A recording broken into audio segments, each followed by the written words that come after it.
Well, Darrell, what a day to be a gashead, I think. It's a great win for us.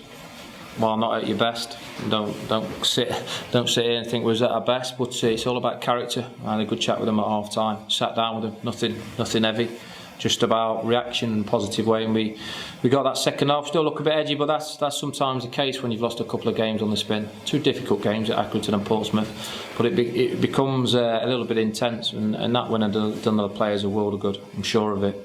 Let's go back to the first half. A penalty, did you see much of it? I hadn't seen much of it, but it's another individual mistake, and we've got to cut those out. We've got to make sure. I'll have a little look, so I don't want to be unfair on Parksy, but I'll have a look at it again. Obviously, the referee's seen him, and if he's moved his arm or done whatever, it deserves to be a penalty. And that's the last thing we needed today.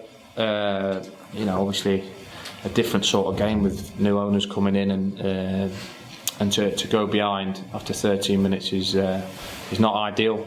But it's all about response, and it's about coming back. And like I keep saying, everybody's disrespectful about other teams that come here. Yeah, everybody thinks that Morecambe's going to come on, roll down, and we're going to tickle the bellies, let us get on with it. But it don't work like that. They're the same team that drew with Portsmouth 2 weeks ago. They're not having the rub of the green.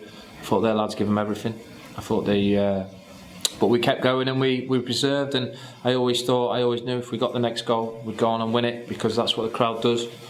Crowd, they're a tough bunch. They're fantastic supporters, but they're a tough bunch if it's not going well. And when we got the equaliser, it's great. A little bit edgy towards the end there, obviously, but no, really pleased. 3 points on the board. And you changed your system halfway through the first half. Was it just a change that needed to be made there and then, really? Yeah. See, I don't always get it right, but they came with a 3-5-2, which was a little bit different to what they have been playing. I haven't seen them as a 3-5-2. And I just thought we needed to get the ball wide into wide areas, and Billy's coming on. James Clarke did nothing wrong for 26 minutes, but it's a change of shape that we needed to go for me to go 4-4-2. What will that do for Rory Gaffney? I mean, he scored all those goals on loan, and then he had a few games where he didn't score. The problem is it's like anything, isn't it? That's why I shield the players away from the press and all this as much as I can, because there's always talk, isn't there? You guys have got to do your job. You've got to say what you need to say, and Rory hasn't scored, but he scored now, and what. My players just got to keep working hard. We're in a great position with 15 games to go. It's 3 points. I thought it's a very important 3 points with what happened yesterday. And my players are humans. We find out about the takeover yesterday. So as myself and my staff, well, what's going on? I never knew about a takeover. You hear all rumours and all bits and pieces, but we find out this about yesterday morning when I'm supposed to be preparing my team. So it wasn't ideal. But appreciate that side it happens in football. So I think fair credit I'm going to give my players and my staff as well, because there's always the uncertainty of things.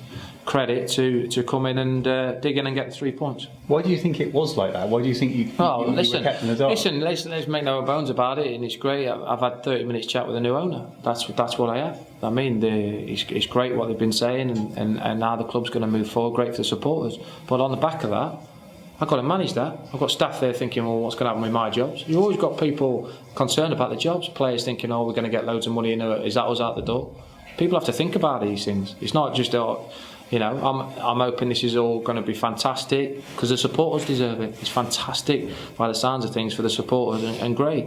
But I had to manage it, and I thought it was a difficult game for me to manage on the back of finding out the news yesterday to get the result today.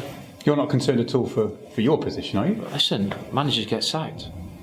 I don't fear the sack. If they want to sack me, they want to sack me. But as it stands at the minute, the owner's fully behind me, and he's obviously he's done his own work, what I am. But I don't fear for my job. Why fear for my job? As soon as you're a manager, you start fearing for your job, you're out the door. What I will say is that I have it a certain way. I'm the manager. I pick the team. I pick the players that come into the club, and the new owners are embracing that, and that's important for me, because the club is moving in the right direction, and it's going to be fantastic news with the new owners coming. And I believe personally it would be a massive opportunity to get the infrastructure of the club right, because it's nowhere near right for the fan base we have at the football club, and the new owners we're going to take it forward.